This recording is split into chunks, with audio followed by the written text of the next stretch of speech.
This is the next installment of my Enter the Singularity series about the coming effects of having a new player in the thinking world. Most stories about AI or about the coming changes with independent computer intelligence usually have some terrifying consequences, you know, a bad ending, unless you're Japanese. But and so frankly do most of the stories in this series. But this one tries to explore the positive aspects of having a technology around that will help us think rather than just do the thinking for us, like a spreadsheet or something like that. It's about a Senna's Ways coal turbine engineer who leaves his work AI helper in his ear when he heads off home on a Friday night. So the thing is designed to give good advice on rotors and bearings and things like that. But because it's based on a large language model, it's ready to chime in on problems that he has with things going on when he arrives home and has his first beer in front of the TV. I've made a dramatized synopsis to get the idea across. And fittingly, I've used AI image generation and some voice generation to bring the script to life. But I just want to say that if I could make this as a proper TV program with real actors and stuff, that's the way I do it. I'm by no means some sort of AI art evangelist in any way. But so anyway, this one is called Oracle of the Enter the Singularity series. Let me know what you think.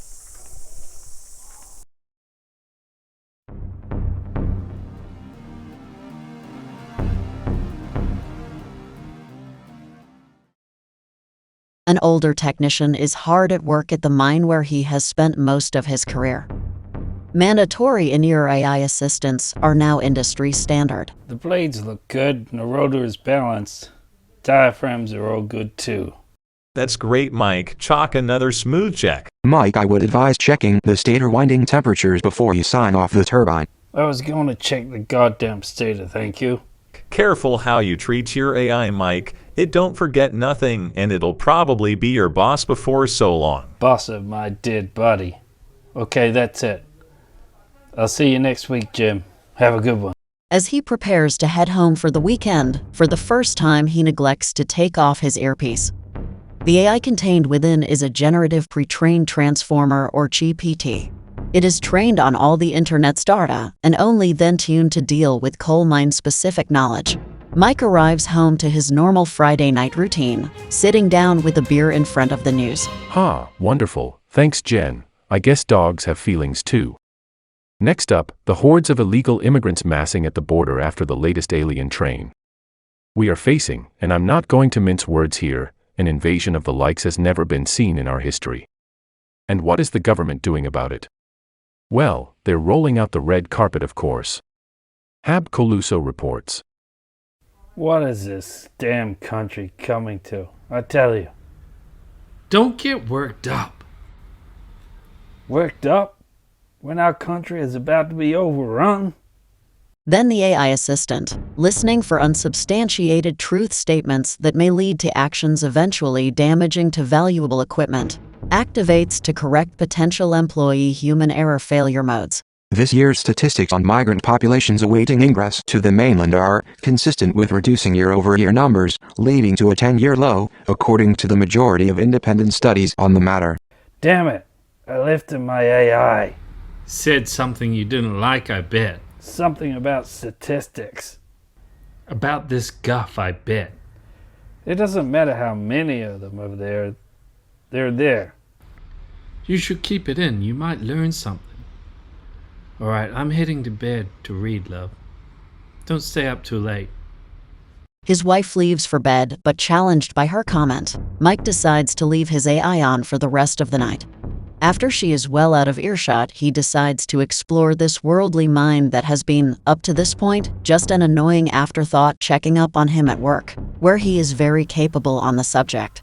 Don't you know, if there's too much immigration, then this country is not going to look the same in 20 years.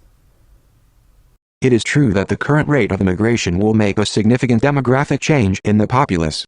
However, it should be understood that such demographic changes have happened many times in this country's history. All have been preempted by worries of cultural shift that have not been borne out as the populations in general have integrated successfully into the body politic. It is also worth considering that in most Western economies there is now a negative birth rate. Such countries therefore require a healthy immigration rate to retain the solvency of their superannuation and free medical care for elder citizens.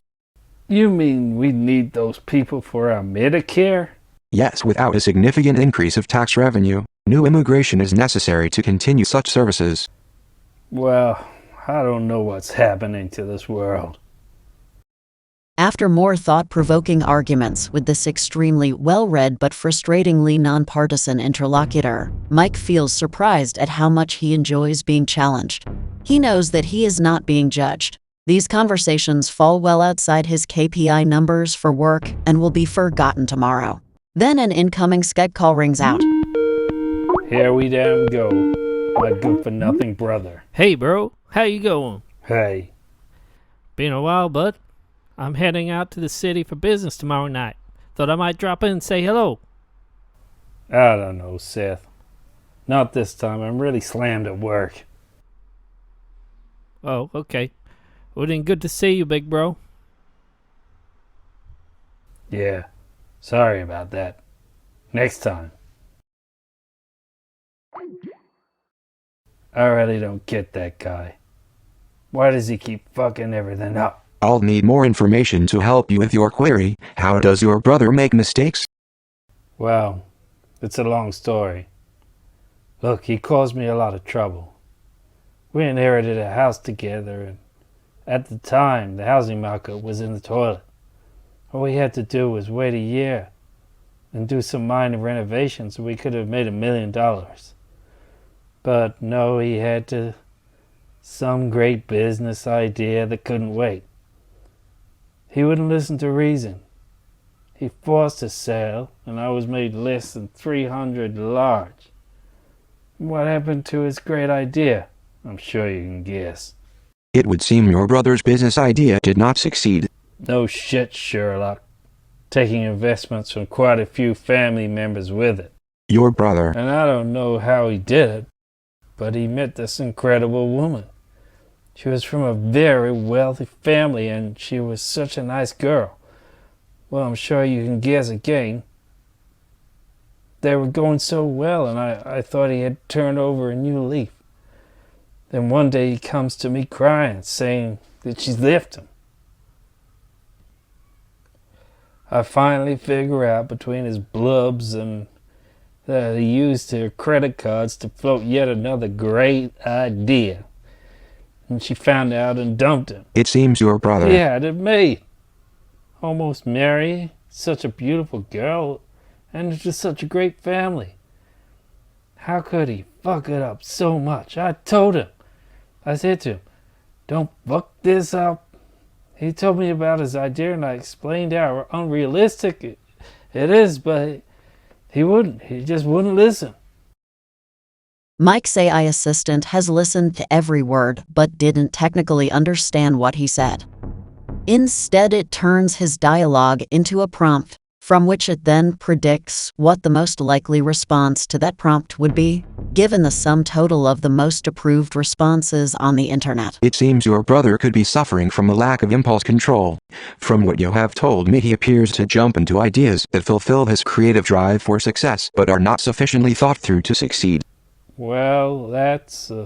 While it is clear that you, yourself, have ample impulse control to carefully consider your actions, have you considered that there may be experiences or traumas in your brother's life that may impair his ability to wait and think through his actions before taking them? Damn it. Everyone has had rough times. How is that an excuse? Funny. I do remember a drama he had with his first infatuation at school. Poor bastard. He was totally in love with this real piece of work. I told him. I warned him. But she cheated on him with this trust fund cheesecake. Jumped ship to him. Seth didn't get out of bed for 3 weeks, the sap I remember, but you can't let these things color your whole existence, you know.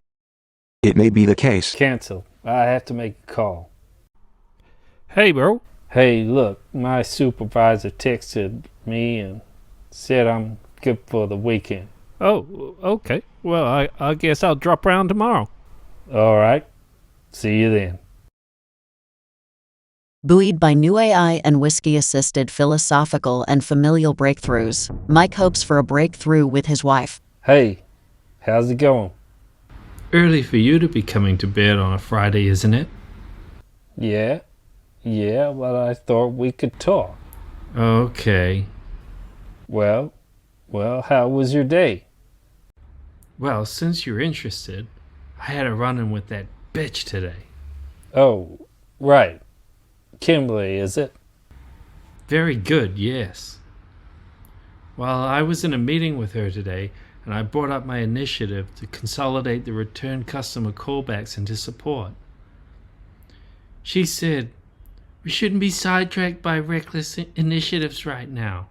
Fucking bitch. She knows it could solve our backlog. She just doesn't want a solution to come from any other department. Why does she have to be that way? Primed by Mike to respond to any query he hears in his ear. Executive meetings are still made of human beings, and dismissive comments may always be the result of issues outside of the current context. Events in a person's life can often cause them to lash out in professional situations where they have not carefully considered valid suggestions from their colleagues. Ugh, that sucks. But you know, she could have been having a bad day. She could have just been in a bad mood and not taking your idea seriously. I'm sure it's a great idea. What? I don't give a shit if she's having a bad day. I can't believe you're trying to justify her behavior. I'm sorry. I didn't mean to. It's this thing. We all have bad days. If you have a great suggestion on mine safety at work and one of your colleagues shoots it down, does that thing tell you to just forget it because he's having a bad day? Well, Does it? Defeated, Mike retreats back to the couch. What the hell is wrong with him? Studies have shown that many men, when supporting the emotional distress of their partners, often advocate overly practical solutions rather than offering empathetic commiseration for their pain. This is thought. Bad news for all the hard-working people in the coal mines that power this great country's industrial base. Our great leader announces more tax penalties of carbon energy producers. It remains to be seen if the companies putting food on the table of thousands of families will survive these new executive orders attacking their profitability. oh my God. That's me. I still have 10 years of mortgage to pay off. Those globalist bastards. What can I do? I've only ever known coal turbines. I know them inside and out. What the hell am I going to do? It is true that most steam turbine engineers currently work in the coal and natural gas industry. However, much of the expertise involved in these industries is directly transferable to use of turbines in many other energy sectors. These include nuclear energy, geothermal energy, heliostat power plants and biofuel plants among others. Really? I didn't know. It also must be considered that the technology involved in coal power steam turbines is closely related to the dynamos that power wind turbines that currently make up over 20% of 20% of what? Hello? Your AI assistant is currently unavailable due to a safety parameter violation. Please contact corporate technical support to re-enable service. You go ahead and have a nice day.